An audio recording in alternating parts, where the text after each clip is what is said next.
the skies darken over an industrial world as the Tyranids come to claim their biomass. But the workers of the Genestealer Cults will be trying to push them off for as long as they possibly can. Welcome to today's bite-sized bat rep, in which Davey and I are going to play Tyranids versus Genestealer Cults. We will get into the armies and then we will get into the mission.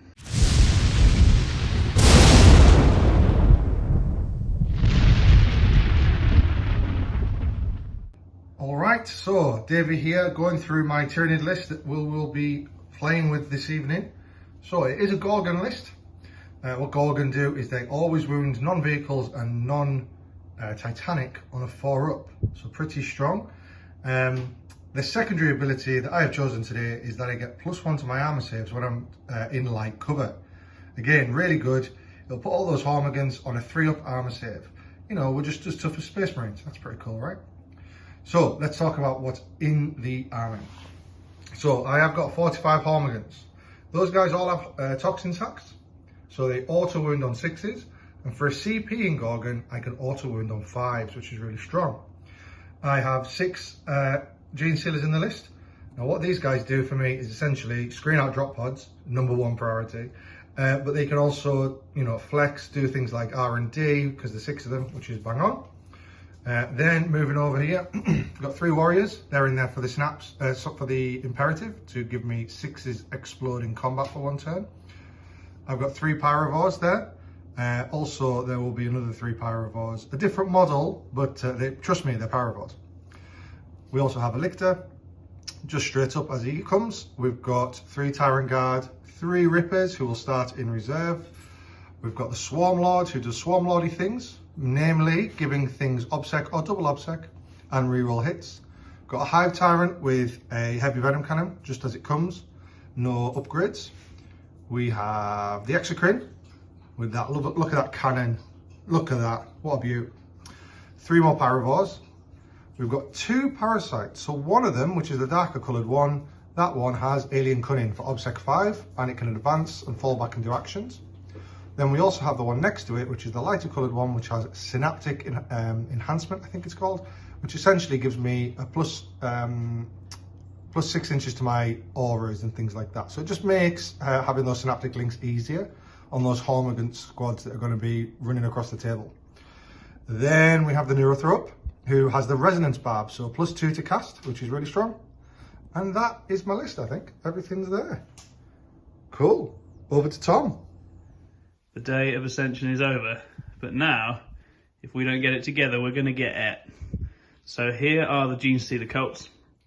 Today, I am running, as per the wishes of the channel, and all the lovely people who voted on our community page, Melee GSC. So what does that mean? Well, it means Twisted Helix. Twisted Helix gives me +1 movement, +1 strength, mini transhuman, access to a very tidy auto wounding on 6 power, and a strat you'll never use on aberrants. And so that's not bad at all. And so I've lent into that by bringing a sort of quite combat heavy selection, but kept a few of the GSC tricks in there as well. So what have we got? Well, the big news is we've got 2 packs of 8 aberrants. We've got 1 pack with a trap sprung for the 3d6 charge out of reserves.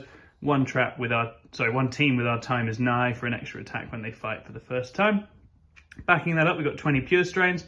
1 with they came from below for the pre-game move, and the other just bare bones. A couple of little acolyte packs for retrieving all sorts of data, those kinds of things.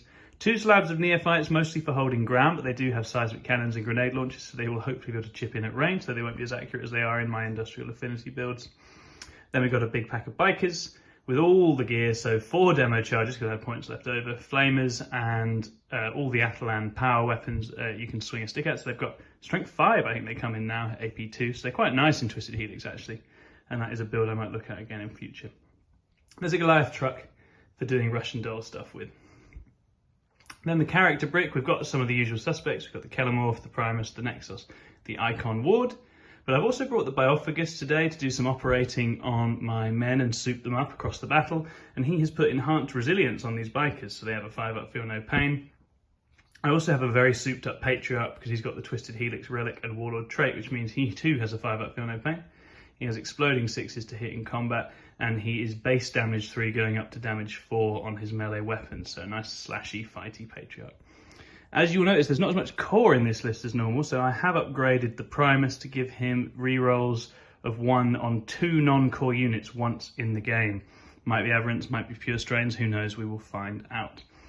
I'm intrigued to see how this list gets on. It's not quite as tailored to the GSC secondaries, but it is extremely dangerous and it punches very hard and it moves very quickly. And I do still have my lovely, lovely mini transhuman. Kelly Morph's got the Worm Tooth round as well, as always, and the cranial inlay on the Nexus. Right, let's get into the battle. Okay, so we have roles for our mission today. We will be playing Death and Zeal.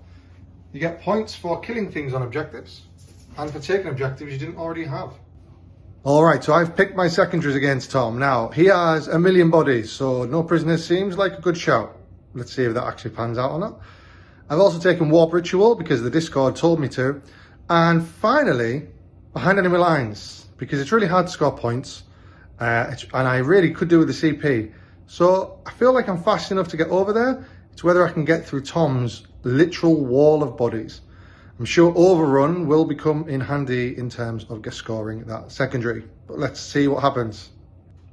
Hi, it's Kevin the Neophyte here, and I'm here to tell you Tom's secondary game. It's the same thing that it always is. You take Brute Swarm, you take R&D, or whatever the hell it's called now. You take Ambush, you get 1 million points without doing very much. Let's see how it goes today. All right, now we are finished deploying. You can see here, got a couple of gaunts there with the Parasite with Synaptic Enhancement.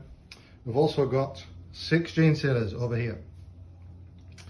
Moving on to here, we've got basically a castle of Gribblies. Bearing in mind I have now put in reserve my 3 Rippers and a Lictor. I'd show you Tom's deployment, but what's the point? There's some things on the table. He's having a good time, bless him. All right, let's go to see who gets first turn. Tom, do you think you want first turn? I wouldn't mind it in this situation, though. All right, me neither. Okay, let's see what happens. Well, good. On to turn 1, Genestealer Cult. All right. It is end of movement phase 1 for the GSC.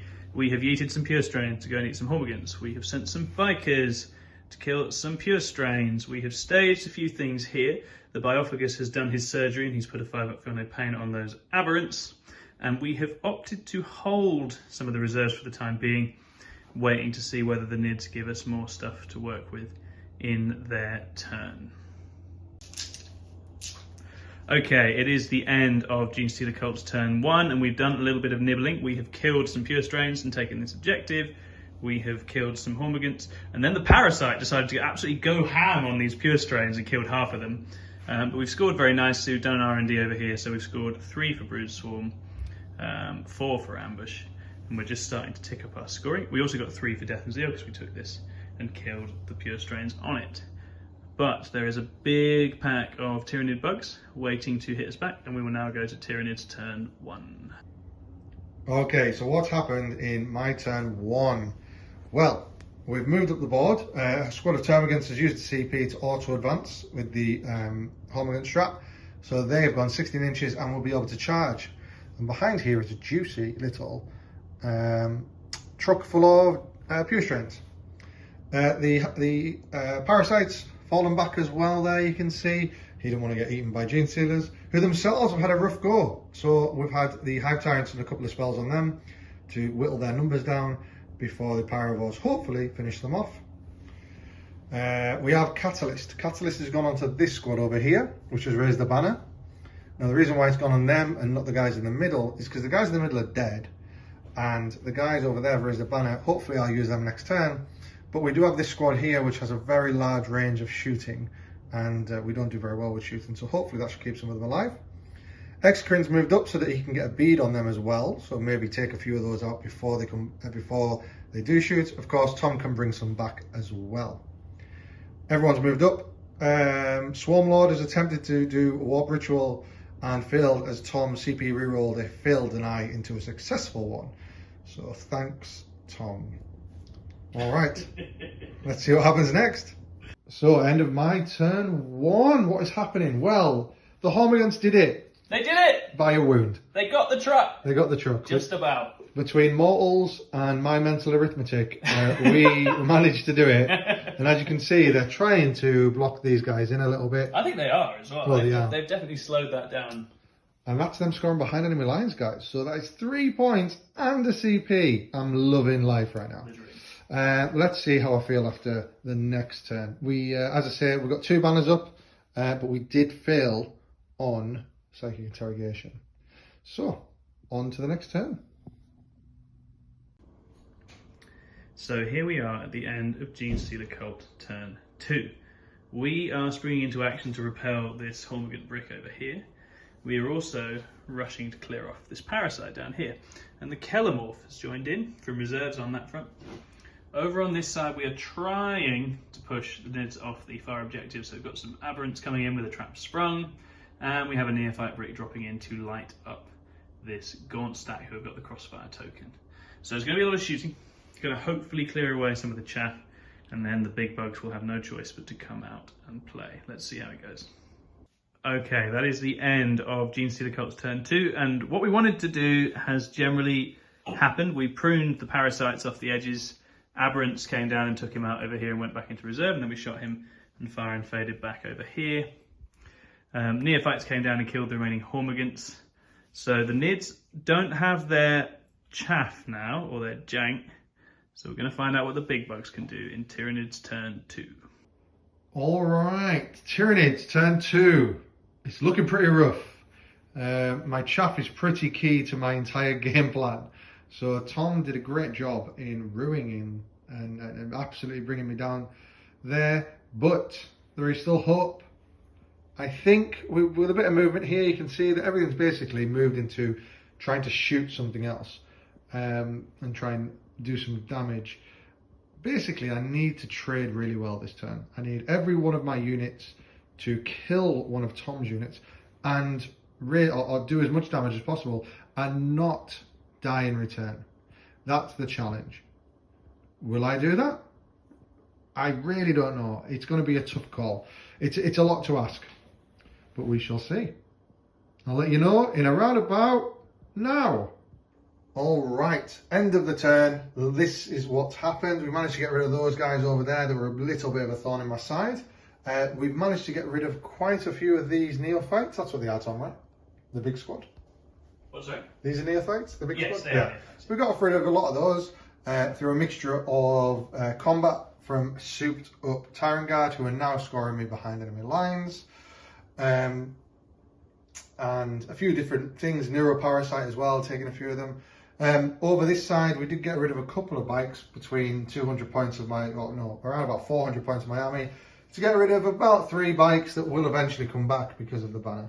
So, feels great. But overall, I think a largely successful turn for what I could have achieved. Okay, end of the movement phase for Genestealer Cult. We have blipped in to do some R&D in the corner. Aberrants have come down to shore this up. Bikers are going to punch whatever those are. Don't like them. Aberrants are coming to punch whatever those are. Oh, I know what those are. There's a hive guard. Neophytes have just run over and nicked that objective.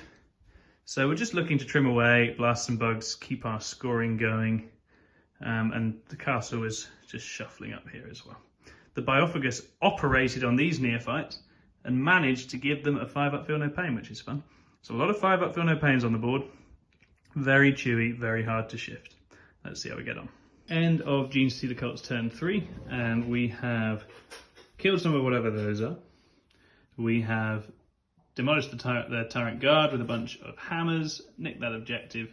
So we're scoring nicely on Brood Swarm and Ambush. We've done the R&D in this corner, and we are going to wait and see what the big bugs decide to do next. All right, so Tyranids turn 3. Tough one, really, in terms of how to deal with this. We've got to get rid of these guys in the corner, or else they're going to be a thorn in my side. The Pyrovores have moved up here to try and kill that squad off that objective. The Lictor will then be able to raise a banner next turn. Might be too little too late, but it's all worth it in the end. The Exocrine is just kind of staying where he is, because I feel like I might need the body just in case those guys get onto the objective. even though he's not obsec, but I just feel like it's safer to be there than actually move forward because it's pretty rubbish in combat.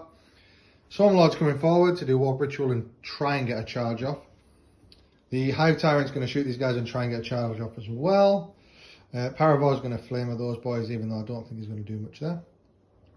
Tom has finally left a gap in his army, and the Rippers are coming over there. So they are going to score me 3 points, which is great. 45 points to do 3 points. Great, pretty good. Yes. Let's see how we get on. Hello. Well, didn't quite go as I wanted. So we've got these guys still here. There's only 2 of them died. Still means that if they charge on the objective, I've still got it. So I guess that's a bonus. Moving over to the top left-hand corner.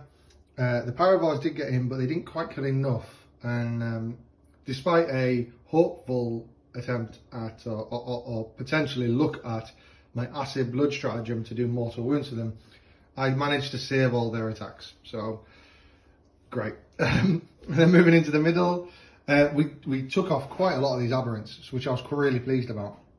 However, and I even cast the horror on them to get them to run away. But Tom rolled a 1 in his leadership, so they weren't that bothered. Yeah. And then they hit the Hive Tyrant, and I ignored my first damage, but still take 2 of the 3 saves. So he's down to 7. So looking a bit precarious. And we've got the Hive Tyrant here who managed to kill 1 bike. So overall, a struggle is what I would say. But yeah, we'll see. Well, the Rippers finally got in though. Rippers, look at them over there scoring 3 points. They've done their job. They've done their job. All right, moving on to turn 4. It is the end of the movement phase for the Genestealer Cults, and the Twisted Helix are now coming to play in the centre because the big bugs have committed, which means it's hammer time. So the Aberrants are going in for this Tyrant. Broodlord and his mates are coming for the Swarmlord. I've brought those Acolytes back up into reserves with one eye on a cheeky R&D next turn. We've got Rippers over here, which we're just going to blast off to hopefully get some ambush points. And this little scrap on the far side here kind of suits me fine. So I'm going to let it carry on and see if I can get that. I've got the whole more this turn, let's see if I can get it again. In the main, this is about the 2 big bugs in the middle and what our various hammers can do to them. So we should know in a minute what way the sort of flow of the battle is going to go. End of Cult's turn 4. We've put one of the Hive Tyrants down. Swarmlord has survived on a wound, but is still very much trapped in a bit of a bundle with all of his children. And the Neophytes are just continuing to gun that up with obsec. So we think for the Tyranids, this is probably done because it's going to be difficult for the Nids to push on and achieve any scoring from here. And so Swarmy is going to escape with his head held high and come back with a bigger fleet in a minute and eat all the remaining cultists, because the Nids do always win this encounter in the end. Can only delay the inevitable. So we'll do a sort of wrap up and talk through the game and what we learned, what we think, in just a moment. So we have just chatted through and worked through the remaining plays in 4 and 5, and we've calculated final score at 67-97 GSC win. GSC obviously very hard to stop scoring their secondary game, and they've managed to lock down the primary game. And that's essentially the difference here. The Nids have scored all right on Warp Ritual, they've scored okay on banners, and they've scored very well on behind enemy lines, but it's the primary game that's got away from them. They've just been pushed off the objectives too many times. So that's the end result. Victory to the underlings. Yay! All right, so let's talk. Let's talk. You know when your children do better than you do? You know, that's what every parent wants that, right? They want their children to have a better life than they had. And that's what I feel right now in this game. It was a really fun game. So obviously Tom's an excellent GSC player, but I think what I could have done differently potentially is value my home against more. Normally, people are not really that bothered about them. Tom identified that they were the biggest threat to his win in this game, and they are, because you know they're the ones that can wipe out a 20-man neophyte unit in one go. They could do real damage to him, and that's what I was hoping to do. I deployed them far forward so they could get into his lines fairly quickly, and you know it was to my detriment when Tom got first turn. I think my big learning is against GSC is just be that little bit extra cautious, hide a little bit better, keep my units a little bit safer, and then probably strike all at once. Anyway, I'll leave on to Tom and his learnings. Hi everybody, it's Simon, a completely different neophyte, and I'm here to break down the GSC result. Essentially what you've got here is an army G that GW have decided to nerf way too hard, going up against an army they decided to buff a little too much.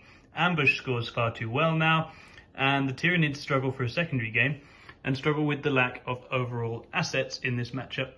As Davey says, the fact I was able to get into the chaff, or rather my brave leader, the Primus, was able to get commanders to get into the chaff, made a big difference in this game.